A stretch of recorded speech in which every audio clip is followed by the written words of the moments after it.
আসসালামু আলাইকুম ভিউয়ার্স, এখন শুনবেন এই মাত্র পাওয়া আপডেট খবরগুলো। দুর্নীতি দুঃশাসনের বিরুদ্ধে আমরা যুদ্ধ ঘোষণা করেছি, জানিয়েছেন জামায়াত আমির। কথায় কথায় রাস্তায় যাবেন, বৃহত্তর দল যদি নামে সংঘর্ষ হবে, জানিয়েছেন আমির খসরু। ইলেকশনের জোয়ার এসেছে, ফেব্রুয়ারিতে ভোট, জানিয়েছেন প্লেস সচিব। গণভোট অপেক্ষা করলে জাতীয় নির্বাচন সংকটে পড়বে, জানিয়েছেন গোলাম পরোয়ার। গণভোট নিয়ে জামায়াতের সঙ্গে আলোচনায় বসতে আগ্রহী নয় বিএনপি, বলেছেন হামিদুল রহমান। 2 কোটি টাকা নিয়ে নিবন্ধন পেয়েছে ডেসটিনির আম জনগণ পার্টি, অভিযোগ তারেকের। 8 ইউনিটের 1.5 ঘণ্টার চেষ্টায় টঙ্গীর তুলার গুদামের আগুন নিয়ন্ত্রণে। মসজিদের রাজনৈতিক কার্যক্রম, বিএনপি জামায়াত সংঘর্ষে আহত 1। দুর্নীতি দুঃশাসনের বিরুদ্ধে আমরা যুদ্ধ ঘোষণা করেছি, জানিয়েছেন জামায়াত আমির। দুর্নীতি দুঃশাসনের বিরুদ্ধে আমরা যুদ্ধ ঘোষণা করেছি বলে মন্তব্য করেছেন জামায়াতে ইসলামের আমির ও ঢাকা 15 সংসদীয় আসনের সংসদ সদস্য পদপ্রার্থী ডাক্তার শফিকুর রহমান। তিনি বলেন, ন্যায় ইনসাফের সমাজ প্রতিষ্ঠা এবং দেশকে দুর্নীতি দুঃশাসন মুক্ত করার ক্ষেত্রে জামায়াত কারোর সাথে আপোষ করবে না। শুক্রবার 7 নভেম্বর রাতে রাজধানীর জিলপাড়ে ঢাকা 15 সংসদীয় আসনে ডাক্তার শফিকুর রহমান সমর্থক গোষ্ঠী আয়োজিত প্রীতি সমাবেশে প্রধান অতিথির বক্তব্যে এসব কথা বলেন তিনি। ডাক্তার শফিকুর রহমান বলেন, জামায়াত প্রতিশ্রুতি নয়, কথা ও কাজে মিলে রাখতে অঙ্গীকারবদ্ধ। দেশ ও জাতিকে এক নতুন বাংলাদেশ উপহার দিতে প্রতিশ্রুতিবদ্ধ। কথায় কথায় রাস্তায় যাবেন, বৃহত্তর দল যদি নামে সংঘর্ষ হবে, জানিয়েছেন আমির খসরু।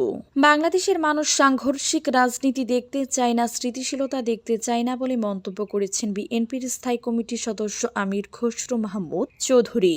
প্রতিবাদের অধিকার সবার আছে তা স্বীকার করে তিনি বলেছেন, কথায় কথায় আপনি রাস্তায় যাবেন, এখন অন্য দল যদি তার প্রতিবাদে আবার রাস্তায় যায় তাহলে কি হবে? সংঘর্ষ হবে না। বৃহত্তর দল বাংলাদেশে যদি রাস্তায় নামে, এগুলোর প্রতিবাদে সংঘর্ষ হবে। এর জন্য কি আমরা শেখ হাসিনাকে বিদায় করেছি? আজ শনিবার রাজধানীর একটি হোটেলে ট্রেস কনসালটেন্সি নামে এক সংস্থার উদ্যোগে আয়োজিত প্রযুক্তি নির্ভর নির্বাচনী ইস্তেহার প্রণয়নে রাজনৈতিক দলগুলোর ভূমিকা নিয়ে সংলাপে আমির খসরু এ কথাগুলো বলেন। বিএনপি নেতা কোনো দলের নাম উল্লেখ করেননি, তবে গণভোট আগে করাসহ 5 দাবিতে রাজপথে নানা কর্মসূচি দিয়ে যাচ্ছে জামায়াত ইসলামী। ইলেকশনের জোয়ার এসেছে, ফেব্রুয়ারিতে ভোট, জানিয়েছেন প্লেস সচিব। ইলেকশনের জোয়ার সারা দেশের সব জায়গায় এসেছে বলে জানিয়েছেন প্রধান উপদেষ্টার প্রেস সচিব শফিকুল আলম। তিনি বলেন, ফেব্রুয়ারির প্রথমার্ধে হবে সুষ্ঠু ভোট। এ লক্ষ্যে প্রধান উপদেষ্টা সবাই দিন-রাত কাজ করছেন। শনিবার 8 নভেম্বর দুপুরে রাজধানীর হোটেল ইন্টারকন্টিনেন্টালে নির্বাচনী ইস্তেহারের প্রযুক্তি ব্যবহার শীর্ষক সেমিনারে তিনি এই কথা বলেন। শফিকুল আলম বলেন, সারা দেশে ইলেকশনের জোয়ার এসেছে। ফেব্রুয়ারির প্রথমার্ধে নির্বাচন আয়োজনে অন্তর্বর্তী সরকার প্রতিশ্রুতিবদ্ধ। ফেব্রুয়ারিতে সুষ্ঠু নির্বাচন হবে, এ লক্ষ্যে প্রধান উপদেষ্টা সবাই দিন-রাত কাজ করছেন।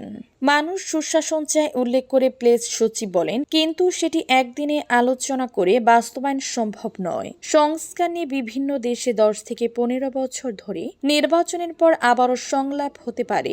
নেপালে এমন সংস্কার করতে 9 বছর লেগেছে। গণভোট অপেক্ষা করলে জাতীয় নির্বাচন সংকটে পড়বে, জানিয়েছেন গোলাম পরোয়ার। গণভোটের দাবি কোনো রাজনৈতিক দলের চাপে উপেক্ষা করা হলে জাতীয় নির্বাচন সংকটে পড়তে পারে বলে মন্তব্য করেছেন জামায়াতে ইসলামের সেক্রেটারি জেনারেল ও সাবেক এমপি মিয়া গোলাম পরোয়ার। শুক্রবার 7 নভেম্বর সন্ধ্যায় খুলনার ফুলতলা ইউনিয়নের যুগনি পাশায় আয়োজিত ভোটার সমাবেশে প্রধান অতিথির বক্তব্যে তিনি এই মন্তব্য করেন। মিয়া গোলাম পরোয়ার বলেন, ঐক্যমত্য কমিশনের প্রস্তাব অনুযায়ী জুলাই জাতীয় সনদ বাস্তবায়ন আদেশ জারি এবং দ্রুত গণভোটের তারিখ ঘোষণা করতে হবে। তিনি বলেন, নোট অফ ডিসেন্ট বিএনপি ছাড়া অন্য দলের কাছে, তাই গণদাবি হচ্ছে নোট অফ ডিসেন্ট ছাড়াই গণভোটের প্রস্তাবনা চূড়ান্ত করা। তিনি আর বলেন, রাজনৈতিক সংকট নিরসনে পারস্পরিক আলোচনার প্রস্তাব জামায়াতে ইসলামী স্বাগত জানায়। বিএনপি সহ সব দলের সঙ্গে সংলাপের পক্ষে জামায়াত আগেই মত দিয়েছে বলেও জানান তিনি। গণভোট নিয়ে জামায়াতের সঙ্গে আলোচনায় বসতে আগ্রহী নয় বিএনপি, জানিয়েছেন হামিদুর রহমান। জাতীয় নির্বাচনের আগে গণভোটের দাবি তুলেছে বাংলাদেশ জামায়াতে ইসলামী, তবে এই প্রস্তাবের বিরোধিতা করছে বিএনপি। শনিবার ৮ নভেম্বর রাজধানীর হোটেল ইন্টার কন্টিনেন্টালে এক সংলাপে অংশ নিয়ে জামায়াতের সহকারী secretary general as Hamidur Rahman Azad বলেন, গণভোট নিয়ে আলোচনায় বসেছে তারা প্রস্তুত, কিন্তু বিএনপি এতে আগ্রহ দেখাচ্ছে না। আজাদ বলেন, আমরা বিএনপি মহাসচিবের সঙ্গে আলোচনায় বসতে চেয়েছিলাম।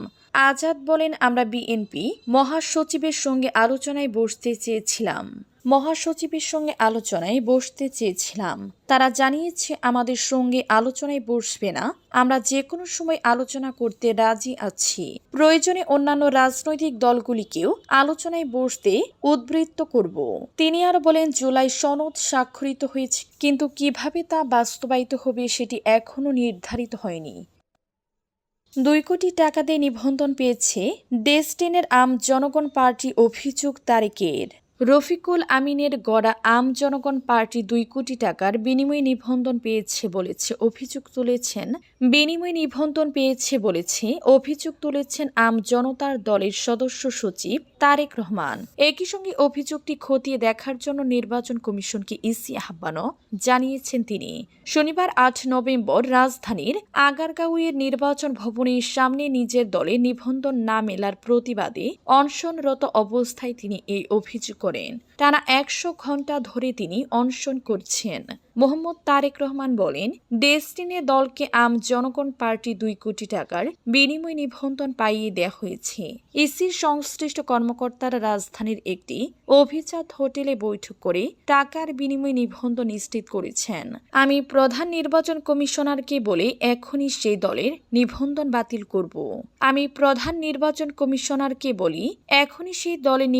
বাতিল করুন। 8 ইউনিটের 1.5 ঘণ্টার চেষ্টায় টঙ্গীর তুলার গুদামের আগুন নিয়ন্ত্রণে। গাজীপুরের টঙ্গীতে তুলার গুদামে লাগা আগুন ফায়ার সার্ভিসের 8টি ইউনিটের 1.5 ঘণ্টা চেষ্টায় নিয়ন্ত্রণে এসেছে। শনিবার 8 নভেম্বর দুপুর 12টার দিকে জেলার টঙ্গী স্টেশন রোডের মিলগেট এলাকায় বড় একটি তুলার গুদামে আগুন লাগে। এ সময় আগুন আশপাশের আরও 7টি গুদামে ছড়িয়ে পরে 1:35 মিনিটে আগুন নিয়ন্ত্রণে আসে। গাজীপুর ফায়ার সার্ভিসের উপপরিচালক মোহাম্মদ মামুন বলেন, শনিবার দুপুর 12টার দিকে টঙ্গীর স্টেশন রোডের মিলগেট এলাকায় তুলার গুদামে আগুনের সূত্রপাত ঘটে। স্থানীয়রা জাতীয় জরুরি সেবা 999 নম্বরে কল করেন। খবর পেয়ে টঙ্গী ফায়ার সার্ভিসের 8টি ইউনিট ঘটনাস্থলে গিয়ে আগুন নিয়ন্ত্রণে কাজ শুরু করে। পরে আগুনের ভয়াবহতা বাড়লে উত্তরা ও গাজীপুর মডার্ন ফায়ার সার্ভিসের আরও 4টি ইউনিট সেখানে যোগ দেয়। মসজিদে রাজনৈতিক কার্যক্রম, বিএনপি জামায়াত সংঘর্ষে আহত 1। জামালপুরের মেলান্দহে মসজিদে রাজনৈতিক কার্যক্রম পরিচালনা করাকে কেন্দ্র করে জামায়াতে ইসলামী ও বিএনপি নেতাকর্মীদের সঙ্গে সংঘর্ষ হয়েছে। শুক্রবার 7 নভেম্বর রাত 8টার দিকে উপজেলার মাহমুদপুর ইউনিয়নের 5 পয়লা জামে মসজিদে এ ঘটনা ঘটে। এতে রবিউল ইসলাম 40 নামে ইউনিয়ন জামায়াতের এক নেতা আহত হয়েছেন। আহত রবিউল ইসলাম মাহমুদপুর ইউনিয়ন জামায়াত ইসলামের সহ সাধারণ সম্পাদক ও ওই ইউনিয়নের ইমামপুর এলাকার আব্দুর রাজ্জাকের ছেলে।